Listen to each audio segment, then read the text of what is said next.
then we move on to our main event. The wheels come off.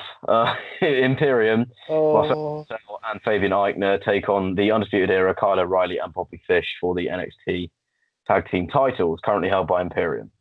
I'd describe myself as a Pat McAfee fan. I quite like the guy. I enjoy American sports, and he has quite a few interesting takes on American sport. And he doesn't take himself too seriously. He's been an athlete before. He's quite a likable guy from my perspective. So I do like Pat McAfee, but this is really annoying. It completely takes away from the match, just like it did the last one. Completely takes away from it. We got a title match in front of our eyes, and I'm not, I have no idea what's going on in front of me. It's background fodder. That is, even though it's in the ring, that is the secondary story right now. Yeah, there's no focus on what's going on in the ring. That whole last week, the whole Undisputed Era back was just to have this payoff. Yeah.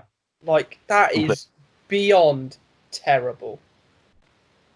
So Pat McAfee keeps making subtle jibes at Adam Cole. Oh, yeah, and by the way, in case you don't look at every single NXT post on social media, you might have missed that Adam Cole and Pat McAfee did meet before the show and apologized and, became civil again.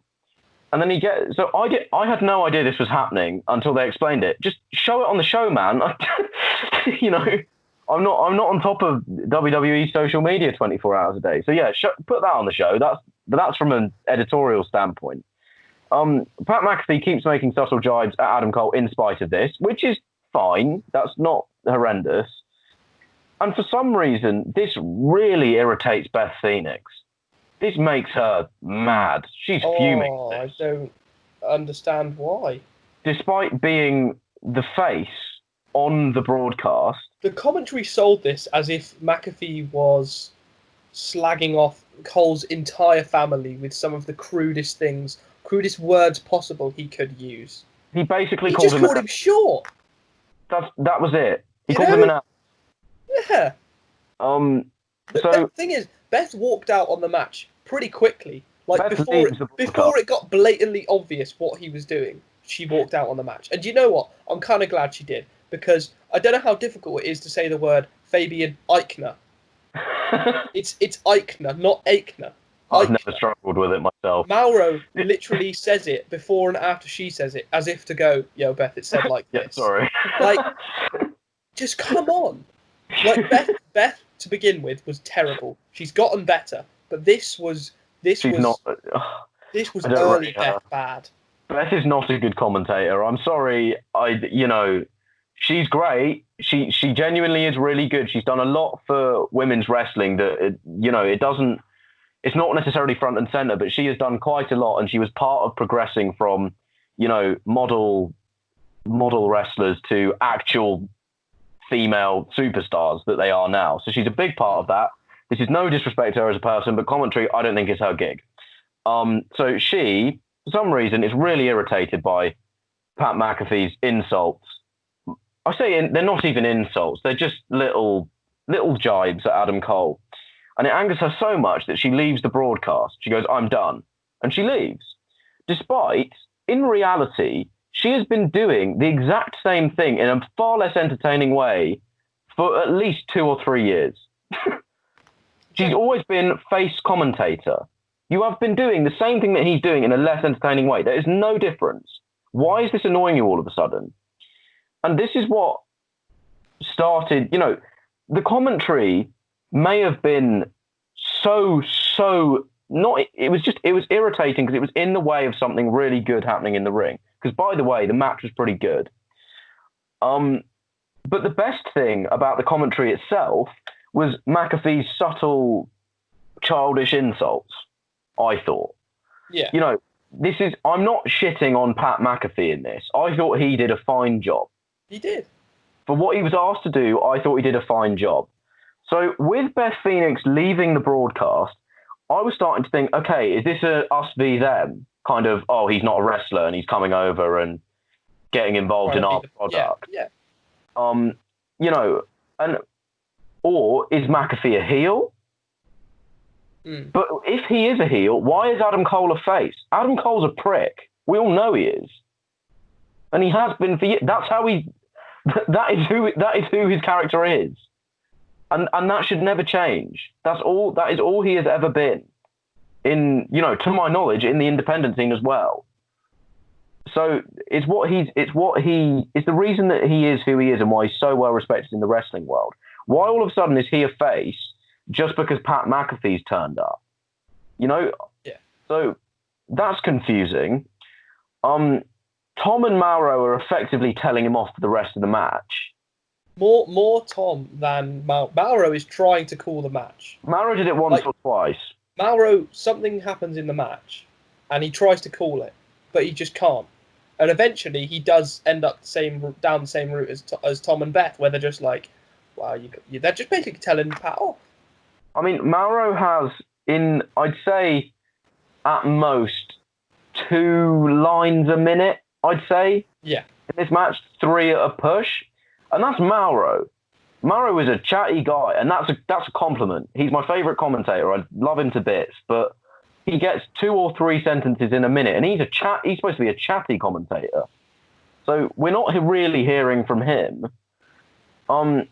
Adam Cole is accompanying O'Reilly and Fish in this match, and he's leaning against the apron, and every now and then he's kind of starting to look over at the 'cause he can hear Pat at the commentary table. He's not far away from him. He can hear everything he's saying. So he keeps on looking over at Pat, and that was sold quite well by Adam Cole, so he did well there. Nothing Adam Cole or Pat McAfee did is bad. I mean, realistically, nothing any of them did is bad, other than it's the placement of it. It's the creative, like, no, this is what you should do. They'll love this. We're bringing Pat McAfee in, like everyone knows him. Pat McAfee's not a massive celebrity, like, say, I don't know, Mike Tyson on AEW. I don't think him. I thought it was a nice little work that he had with Adam Cole on his podcast. I don't need it front and center as the main. Well, it was the main event in this case, but in the main event slot on weekly NXT, I just don't need it. So Undisputed Era were going back to in-ring, which just didn't even seem relevant at this point. They were kind of with their typical, technically dominant offense. It was just a shame it was completely taken away from. O'Reilly locked in an ankle lock on Bartel for an extended period of time. This was broken up by a double springboard moonsault by Eichner. And it's at this point that Cole is really starting to notice McAfee chatting shit on the commentary desk. And he walks over and he says quite smartly, "I'm 20 feet away from you. I can hear you. I know what you're saying." And he tells McAfee to shut up. Pat calls him an angry elf. So Cole throws water at him. It's at this point that DX turn up. Well, no, I say DX and you'll think of like their rebellious stage. No, this is old DX. This is mid-50s DX. Triple H and Shawn Michaels come out to keep the two apart because, Adam Cole is just fuming. Imperium hit the European bomb on Fish for the win because they're all distracted by what is going on. So Imperium retain. Not that it matters. And I wrote here like midway through the notes, this is genuinely horrendous. How on earth do they think this will draw any viewers in whatsoever? Pat says he's on his way out. He's about to leave the arena. He turns around. He walks towards Adam Cole and he says, "Nothing is ever going to change in your life. You're always going to be a little bitch." Pat then just punches him in the punts him, very fittingly, that word, punts him in the head, and gets pushed out the arena by Triple H. So effectively, security are just holding Adam Cole in place. Yeah. For Pat McAfee to boot him in the head. This seemed massively like an us versus them mentality because Triple H was pushing him out like violently. Oh yeah. Trying to get him out the arena. But they clearly see as Pat's in the wrong here. And in kayfabe, that means he's the heel, which makes Adam Cole the face. That's the problem. I'm happy with the heel because he can do it, but Adam Cole is not a face. I thought that to begin with, that right, he's on the show. Maybe Undisputed Era invite him into the ring after the match or before or whatever. They're like, oh yeah, we're all good friends, and then they just beat the living crap out of him. That was where I thought That was where I thought they might go here. This is not where I thought they'd go. And you know, sometimes the unexpected is good. This was not good. This was very bad. This gives me callbacks to. I know it's a completely different thing, but the Dark Order, right near the start, beating up all of the Elite. It's that like sort of level of really. You know, and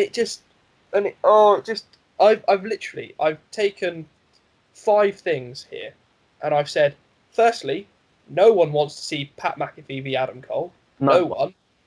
Second of all, where are Mauro and Beth? Like, they cut to the announce table. Are they on a Zoom call? And if Beth leaves, is she leaving the call? Why did I not hear the hang-up tone? Or, you know, I don't understand it. Third, all the stuff with Cole and Pat completely took me away from the in-ring action. Right? And, like, I noted some bits down because I had to go back and note them down because they were good. But when we recap this stuff and we think of moves, I'm like, oh yeah, that was good. And I can picture it in my head. Everything I've got written down and the stuff you mentioned, I can't picture very vividly because I just can't remember it. Fourth, Cole seems to be the face now. Right, okay. Sure. And fifth, all this, as I mentioned, all of the stuff about Undisputed Era being back was all a load of bollocks. Because it was just background fodder to this Adam Cole v Pat McAfee bollocks that nobody wants to see. No one wants to see it. And, you know, one thing I've always liked about NXT is its kind of purity and its loyalty to wrestling itself as an art form. Like, right, we're not going to get involved in the celebrity bullshit, the publicity stunts that the main roster are guilty of doing near enough every week. Let's try and just, you know, the most celebrity involvement that there's ever been in NXT is probably at takeovers when you see these celebrities in the crowd.